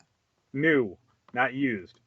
So it's like I think like older games hold their value better because of the nostalgia factor. Well, and also the consoles aren't around. So like if you Well, happen to have a console that still works, it's right? a limited. It's also a limited scarcity. I Yeah. mean, Like that Seal Chrono Trigger that costs like what, $200? no, Steel Chrono was 1,000. Oh, 1,000. Yeah, 1,000. Like so. I mean, there's a store by my house or in my state that has I don't think it's sealed, but I think it's a complete inbox Earthbound for like 750. Yeah.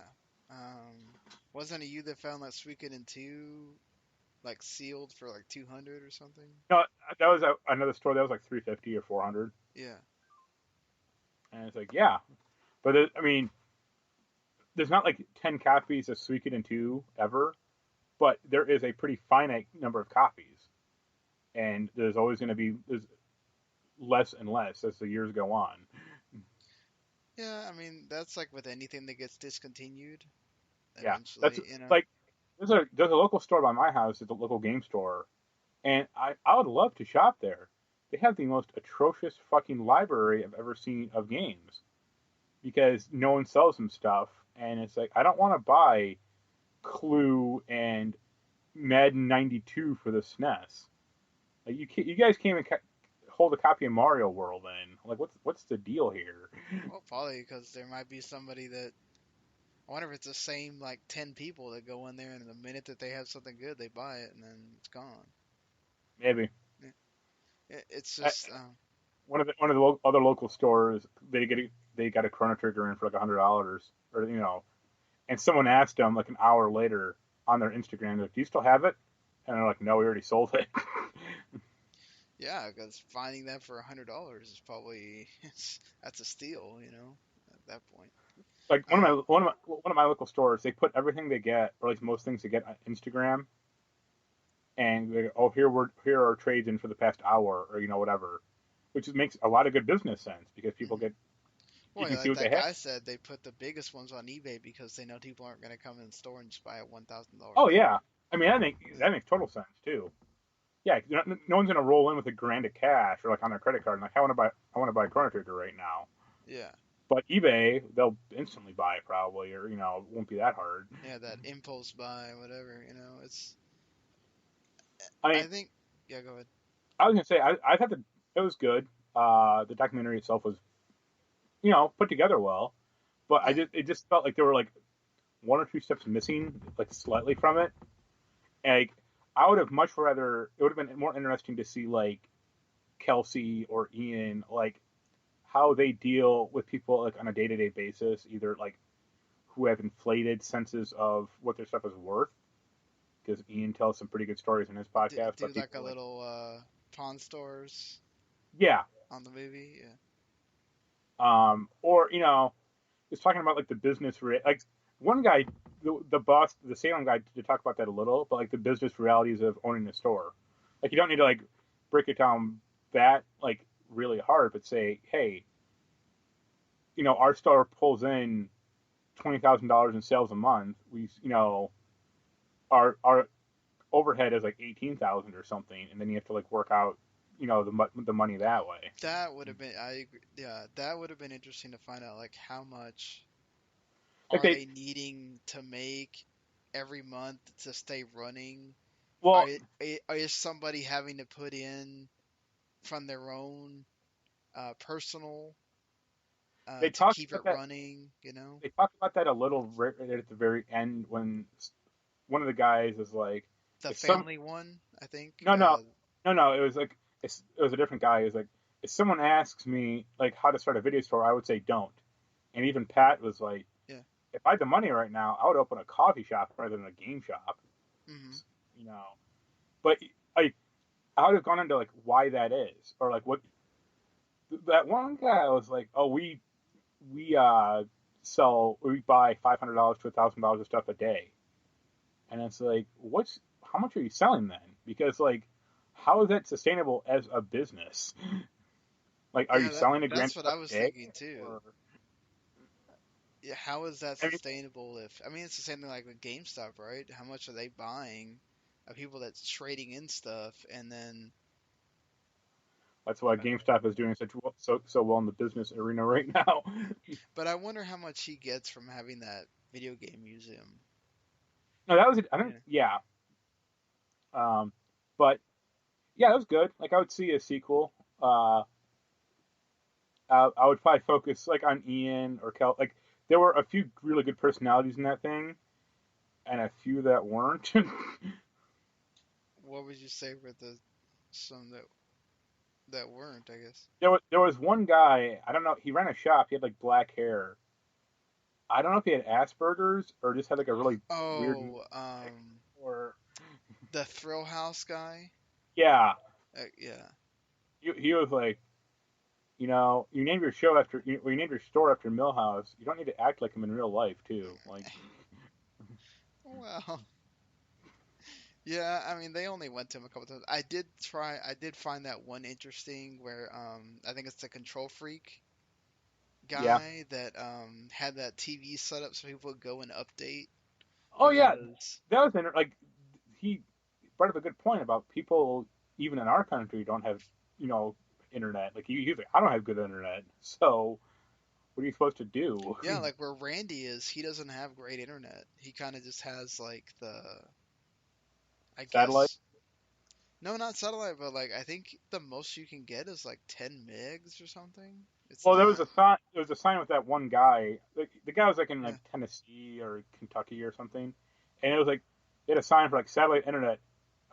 Our highest speed is 15 Mbps, and it's like Holy that's crap. not high. Like, what do you? Comcast base is 25, you know? Like, Yeah, I think mine is like 100 or a one, maybe even like 150. I well, think. that's gone up to I think 200 now Yeah, without, yeah. Um, like I'm on they messed with my package, so now I have the X-Fi or whatever, and I mean, mine's like, if that guy had any sense, he would actually charge people, not like a huge fee, but like five I think dollars. that that would put negative connotations on the store, which is why he doesn't do it. It's I a mean, good idea because it gets people to go into the store and maybe they shop around. Obviously, that guy, probably does have a lot of people that just go, "Oh, I'm going to Walmart yeah. while this I saw demos because it does take this is forever." this is this was like 10 years ago at least. I was in a coffee shop, not at Starbucks, but like a local coffee shop. I saw a guy walk in with an Xbox 360 and like a little micro TV, and he put the console on the table and he put the TV on top of it, and it started playing Gears of War 2.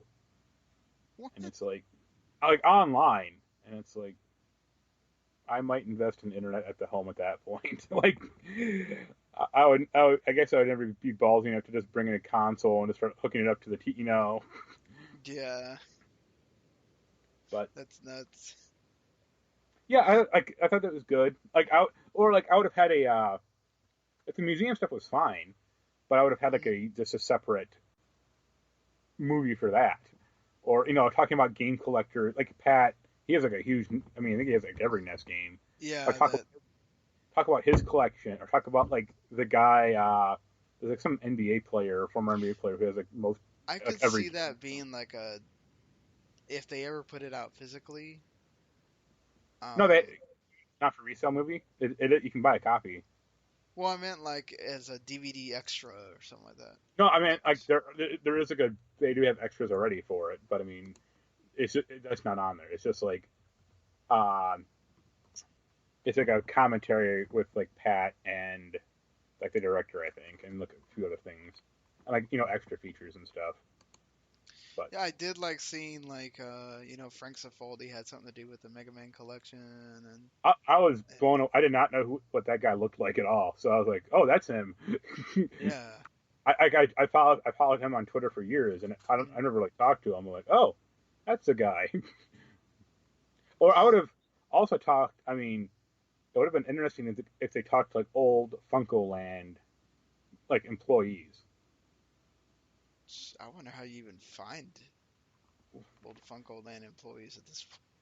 Or you put out a call like online, be like, "Hey, did you used to work at Yeah. Funko Land back in the day?" Or It would have been awesome if they could take footage from GameStop to show the old stores and stuff like that. I thought they might do that, but it's yeah, okay. I mean, it is the point is to show like these mom and pops because it's yeah, that's different what when you're having to deal with the corporations and stuff like that. yeah, yeah. Um, Wait, so Pink Gorilla becomes the undisputed retro gaming store.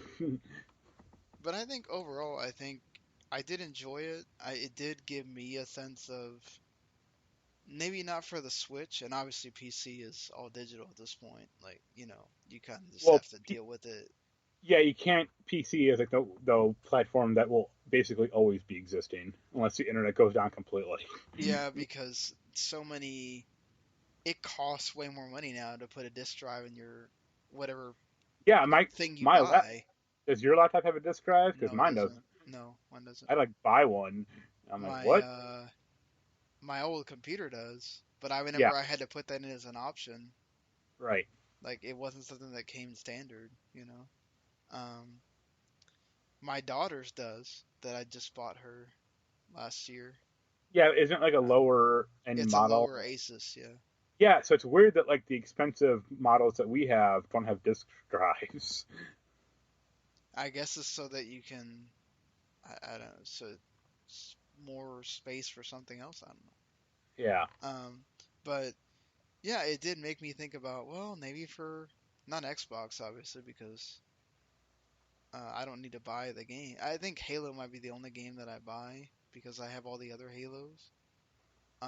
And that is something that if for some reason the server went down, I'd be upset if I couldn't play.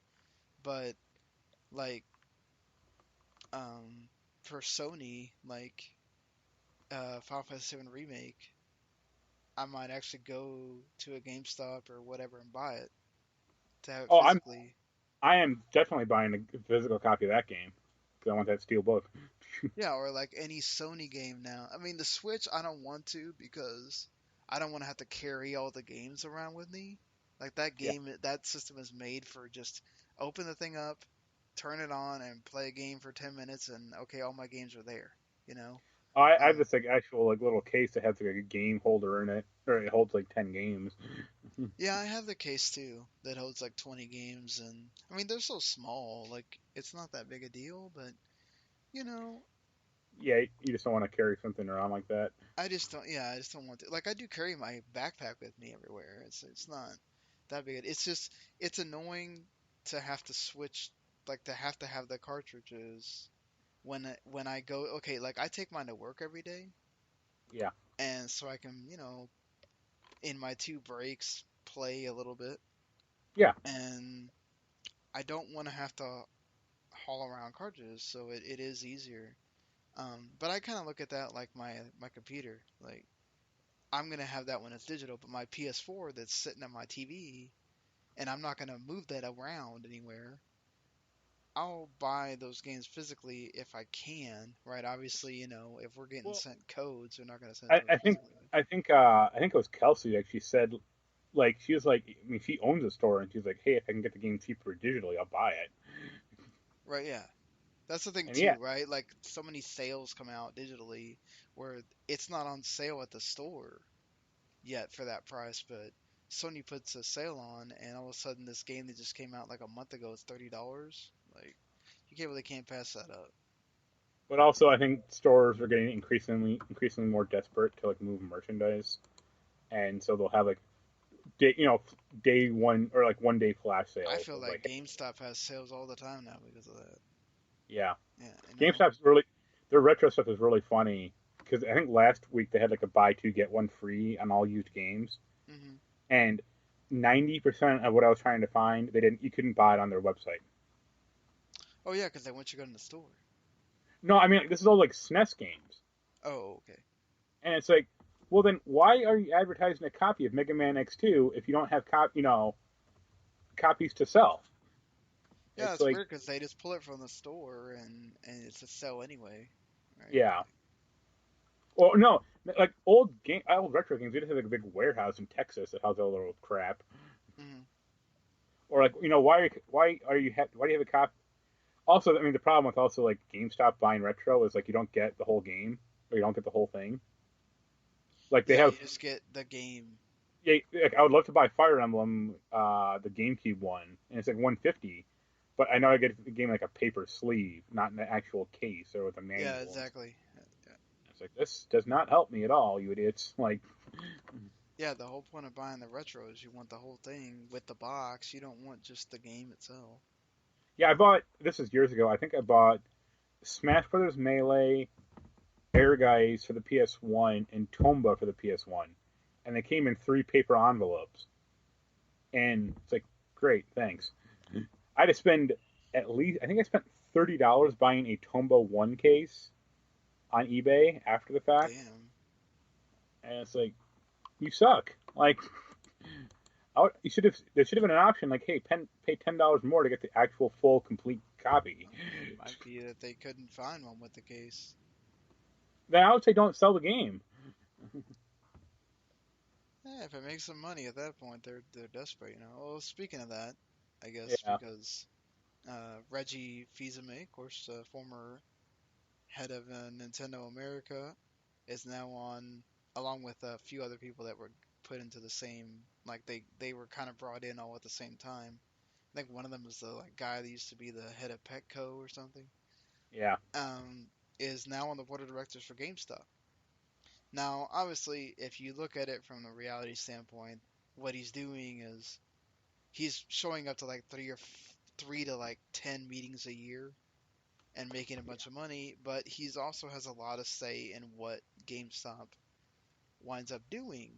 And I like the fact that somebody was so heavily involved in games, especially for somebody like Nintendo, that values physical media and somebody that would kind of know what's going on. And I think it's a positive step for GameStop. I don't know that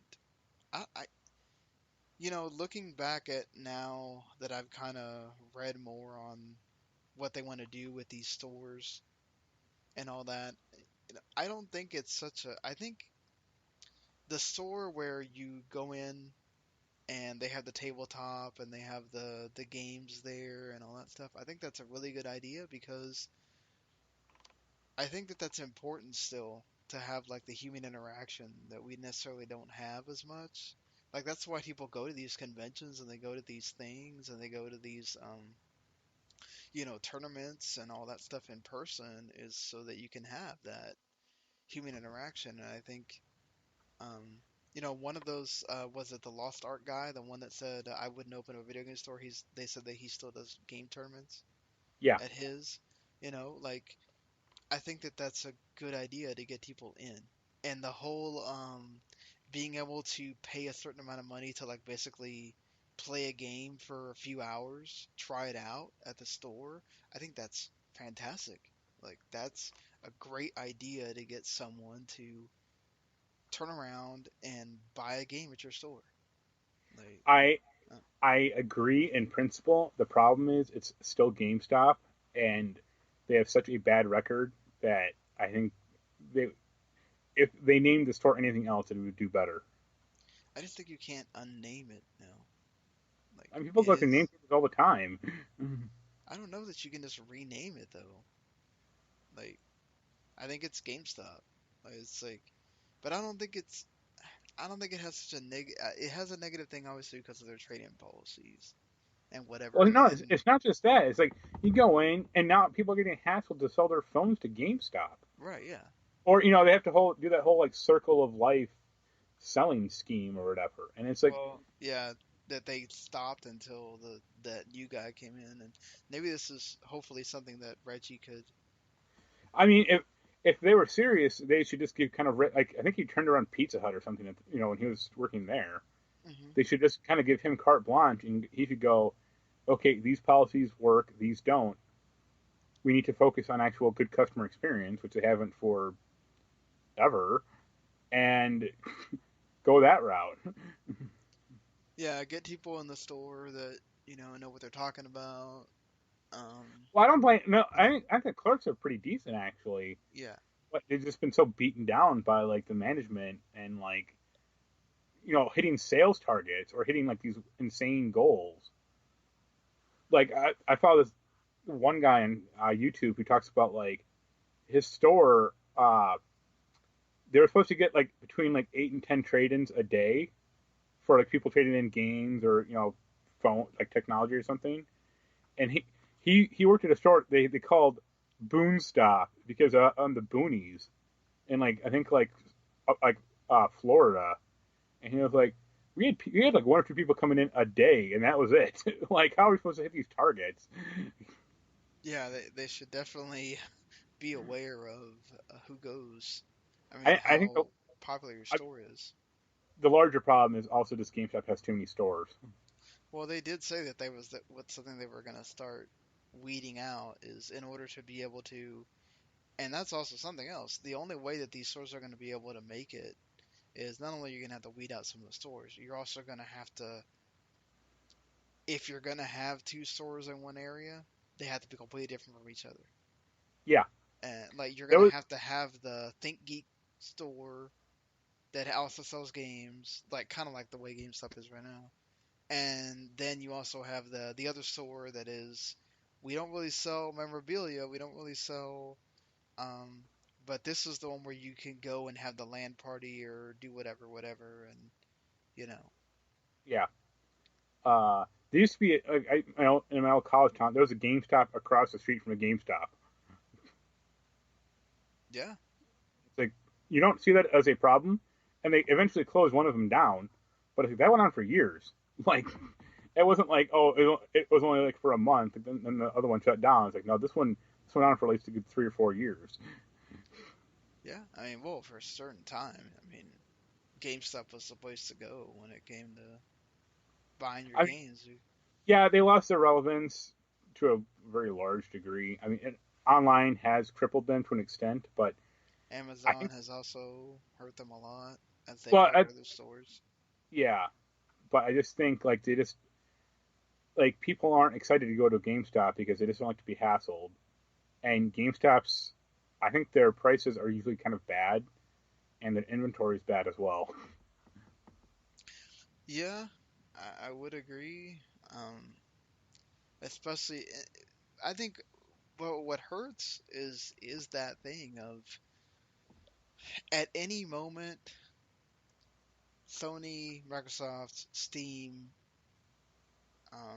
Nintendo to a lesser extent can just on their digital marketplace have a sale, Yeah, and that can be $10 to $15 lower than whatever is at GameStop, yeah, and you feel like shit. If I want to, if I just, you're gonna hurt yourself, or not hurt yourself literally, but like you're gonna be punch yourself in the gut of fuck, I just spent $45 on this game that was $30.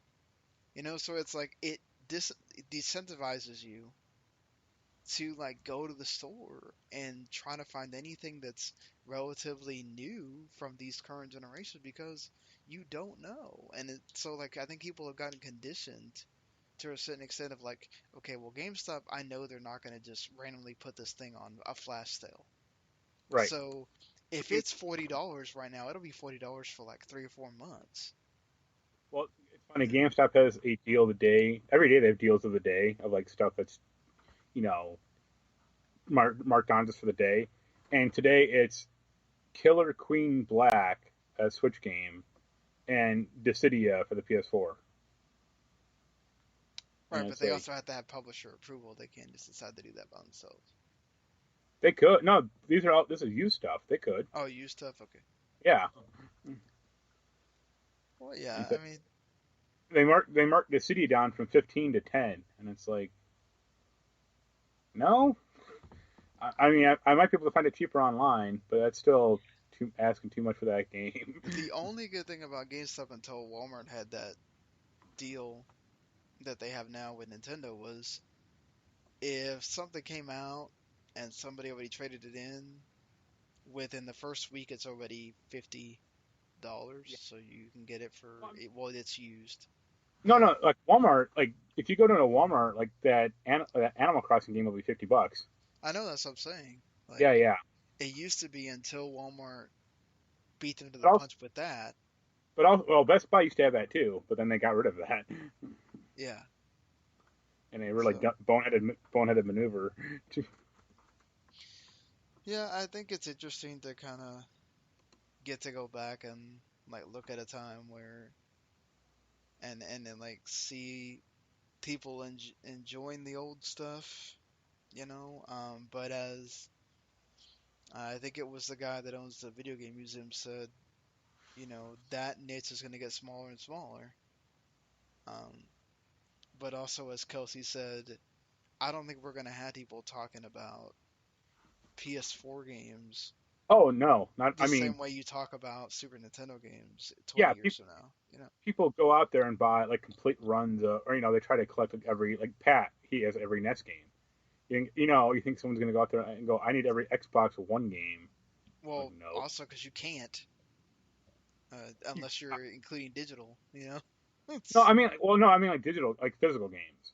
yeah. I mean, no, digital's out of the question, but I mean like just physical. Like no one values games like that, modern games like that anymore at Well, that's all. what I'm saying, though, because of that. Because most of those games, most of the great games are going to be the ones that are only digital. No, Eh, Well, I meant like, okay, if you want to say you have the 30 best games on the system, eventually you're going to reach a point where if you really want to talk about some of the great indie titles or whatever, okay, let's go back to looking at those top tens that we made. well, no, it's not that. It's like you're talking about like the best games of the system, and it's like, Right. yeah, I agree with that, but I mean, like Pat has every NES game ever made. Do you think like fucking Bible Adventures or Dr. Jekyll, Mr. Hyde are worth a damn? No, No. but he still has them. He went out and collected them because Well, yeah, he's because they a mean something. well, no, because he didn't have every NES game growing up as a kid, or he had a big, I think he had a reasonably big library, but no, it's like the whole collector mentality. Hmm. And I just don't think most people have that anymore to begin with. Well, there's also way too many games. I mean, not not really. I mean, think about like how there were 700 SNES games. I mean, there aren't. There's maybe like 500 PS4 games. I mean, like physical copies of PS4 games, not. Oh, yeah. Uh, but I think that's part of it too, right? You'll never collect everything because you get to the point where, oh, this wasn't released physically. And then, okay, and I think that's what they were getting at was that, okay, you can find every NES game, SNES game, Genesis game, whatever physically, like, the guy Well, that like owns, even if there are like SNES, like Genesis and Super Nintendo games that like were technically digital that you can't easily play anymore, but those don't matter. And I think like the idea that like now that like digital games matter, it's like yeah they do, but to a collector they don't because you like there was that one woman who was like if someone trades in a console to me and it has 50 digital games, it's like okay, you still have the same price as zero because it doesn't matter. yeah, because that console has to get wiped, and it's not gonna have those games on there anymore. Yeah. Yeah. So I mean, I think like I have a friend on online who's trying to collect like every Vita game, and it's like, all right, that's a weird system, but go for it. And then Oh yeah. she has reams of this shit, and it's like, yeah, there were a ton of Vita digital only games, but she just wants the physical collection, or Hey, why not? I mean, well, cool. the Vita was a bad system. No, There's people that really love that system, no, Like, it was fine. Yeah, I mean, it was done in by the stupid memory card problem, but yeah, I just I think it does really make you appreciate like I'm someone that like actually the GB collection is about to show up on HBO Max whenever that comes out. This could be digital for the first time. And then I think they've started releasing them digitally now. I'm not sure. But because when I went to go buy, because I started, okay, I'll just buy a few, you know, and then I got into that mentality, well, like, you know what? Fuck it, I'm just gonna buy them all, and I did. yeah, So I have all the Ghibli movies on Blu-ray. Um, and I don't have that collection thing that came out or whatever. I have them all separate. right, And like, I think like I wouldn't trade it for anything, because like it's really cool to say you have that, and then no matter what happens, if HBO Max dies, they all work, you know. yeah. And I I mean, think there is something to that. I'm buying fucking Super Nintendo games. And it's like this is dumb because I Yeah. have at least 9 different ways to play these games, any other Right. way. I mean, and the cool thing about that is also those cartridges kind of serve as a showpiece too, Oh yeah, where I mean they're cool. Like my Mario RPG cartridge has a big blockbuster sticker on it, which is hilarious. For it, the sticker's for like 99 cents, and it's like wow, what? I wish I would have bought that when it came out, or I'm sure they had like Earthbound and Chrono Triggers in that same discount pile as well. yeah. But Uh, I mean, I think physical will go away. I don't think it's like I think one person was like, oh, 10 or 20 years, it'll be a great run. I mean, I think that'll be the max. I mean, I think there will still be occasional game store like retro game stores, but it'll be like the way like certain hobbies have just died out. Like how many model train stores are there in your town? Maybe one, like or stuff like that. yeah, I am. I mean, obviously, it's good that gaming has evolved, and that it's not something like we're talking about where I think eventually, uh, as someone that used to collect them and regrets it terribly, because I spent a lot of money that I sit there and look at and go, oh my God, I could have bought so many other things. The Funko Pops, which hey, they're still thriving and good for them. They're thinking about opening stores in other places. Um, I really wish one of those Thinky stores existed around here. like I think we're gonna get to a point where that's gonna run its course, Yeah, and you won't see those anymore. yeah. Um, Whereas gaming continues regardless of whether you wind up having physical media or not. And yeah, the next gen consoles are going to make it even easier for you to want to do everything digitally, and especially if, xCloud takes off and you can start playing things on your phone and on your PC without, and all you have to do is transfer the file over. Um, then yeah, you know.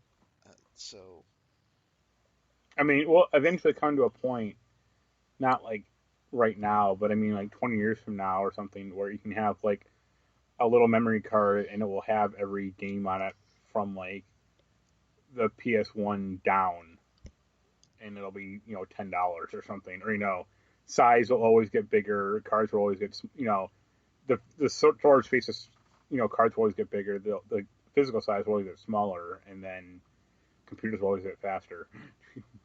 yeah, that's true. I mean, we'll also come to a point at some point where like 50 years down the line, we'll have some Xbox emulator, 360 emulator you'll have every 360 game on your computer. Yeah, I think it's like it is cool to um I do think it has its purpose, and I hate it because like I do think that they're cool um to be able to just go in a game store, right? And the people in there all love that same thing that you do. Yeah, And well, I think a few of the people talked about like, yeah, the communal aspect, yeah, and it's like I can agree with that, I guess. But typically, when I go in the store, I just want to run and run out.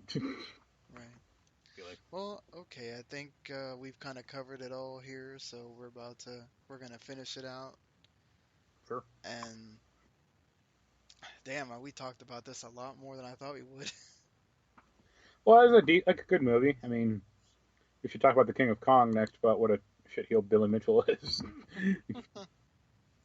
But yeah, I thought it was good, and definitely think you should check it out if you care anything about older stuff or collecting or whatever. I think it's certainly interesting and uh, well worth uh, well worth checking out. So, but yeah, thank you if you listened the whole time. Appreciate it. You can go review on whatever podcast listening service that you like. Go check out that w10net.com, and we'll see you next week. Later. Later, everybody.